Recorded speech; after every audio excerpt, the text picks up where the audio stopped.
Les aliments frais qu'on achète tous les jours, eh bien, ils nous envoient des signaux. Un petit code sur un œuf, l'aspect d'un poisson, ce sont de vrais messages. Et si on apprenait enfin à les déchiffrer? Allez, c'est parti, on va découvrir ensemble comment lire ces infos cachées pour faire de meilleurs choix, mieux conserver nos produits et bien sûr, mieux cuisiner. Prenez cet œuf par exemple. Ce code imprimé sur sa coquille, ce n'est pas juste une suite de chiffres et de lettres. Non, non, non, c'est sa véritable carte d'identité. Mais qu'est-ce qu'elle nous raconte au juste?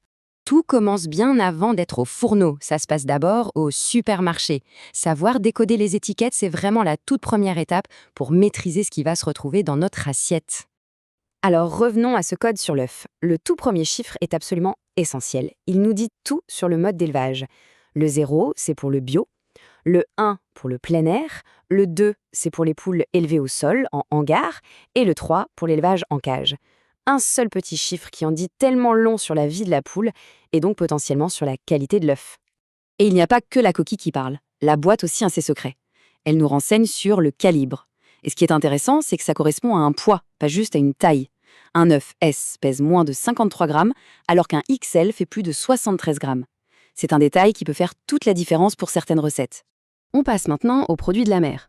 C'est vrai que face à une étiquette comme ça, on peut vite se sentir un peu perdu. Il y a des numéros, des dates, des noms partout, on dirait un vrai casse-tête. Mais pas de panique, on va assembler les pièces ensemble. Voilà ce que cette étiquette d'huître nous révèle. Le numéro d'identification, c'est le producteur. La date de conditionnement, c'est quand elles ont été emballées. Le numéro de département nous dit d'où elles viennent. Et la mention « vivants au moment de l'achat », ça, c'est la garantie de fraîcheur indispensable. Finalement, en un coup d'œil, on a toute l'histoire du produit. Pour résumer, que ce soit pour du poisson ou des coquillages, il y a 3 infos clés à retenir. La méthode de production, est-ce que c'est sauvage ou de l'élevage? La zone de production, d'où ça vient?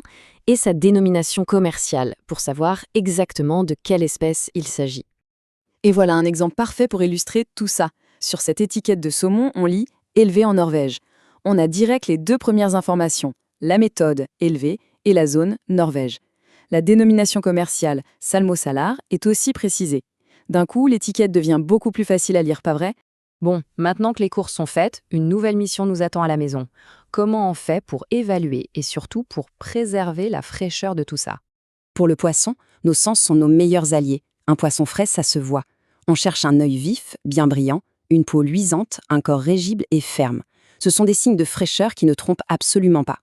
Alors pour la vue, l'œil d'un poisson frais est bombé, alors qu'il devient plat et terne avec le temps. Au toucher, sa chair doit être bien ferme, élastique, jamais molle. Et enfin, l'odeur. Ça doit sentir la mer, une brise marine fraîche et agréable. Si l'odeur est forte, c'est un signal d'alarme. Pour les œufs, le test ultime, c'est quand on les casse. Et là, la différence visuelle est juste spectaculaire. À gauche, un œuf extra frais. Le jaune est bien bombé, bien centré, et le blanc est ferme, il ne s'étale pas. À droite, un œuf plus ancien. Le jaune est plat et le blanc est complètement liquide. La photo parle d'elle-même. D'ailleurs, le terme extra frais, ce n'est pas juste pour faire joli. Il y a une définition légale derrière. Un œuf est considéré comme tel jusqu'à 9 jours après la ponte. C'est la garantie d'avoir un jaune qui se tient parfaitement, ce qui est idéal pour les œufs au plat, les œufs pochés ou à la toque.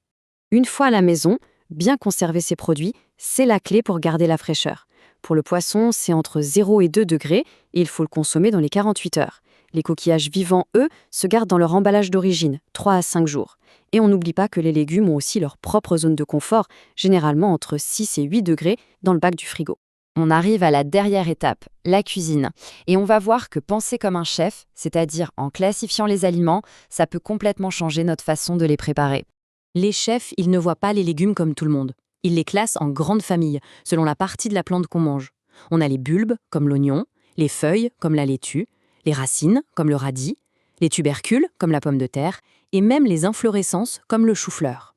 Cette classification, ça donne plein d'indices sur la texture et la meilleure façon de les cuisiner. Et pour les fruits, c'est exactement la même logique. Ils sont aussi organisés en familles qu'on connaît bien. Les agrumes, comme l'orange, les fruits à noyaux, comme la pêche, ceux à pépins, comme la poire, les fruits rouges, comme la fraise, et puis les fruits exotiques. Penser comme ça aide à imaginer des associations de saveurs super intéressantes. C'est une belle symétrie en fait. Si la nature organise les aliments en famille, eh bien la cuisine, elle, s'organise autour de méthodes, de techniques fondamentales. C'est ce qui nous permet de passer du produit brut au plat qu'on va déguster. Appliquons ça au poisson. Chaque mode de cuisson va révéler une facette différente du produit. Le pochage, c'est pour la douceur. Le grill, pour un côté saisi et rapide. La friture, pour le croustillant. Et la marinière, pour des saveurs infusées à la vapeur. 4 techniques pour 4 expériences complètement uniques. S'il y a bien un aliment où la précision est reine, c'est l'œuf. Le temps de cuisson change radicalement sa texture. 3 minutes et on a un œuf à la coque parfait, avec un jaune bien coulant.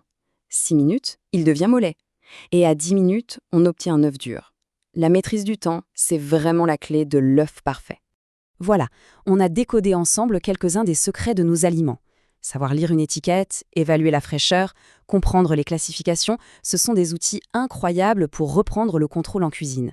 Maintenant que ces règles sont maîtrisées, la vraie question c'est lesquelles sont prêtes à être brisées pour inventer de nouveaux plats ?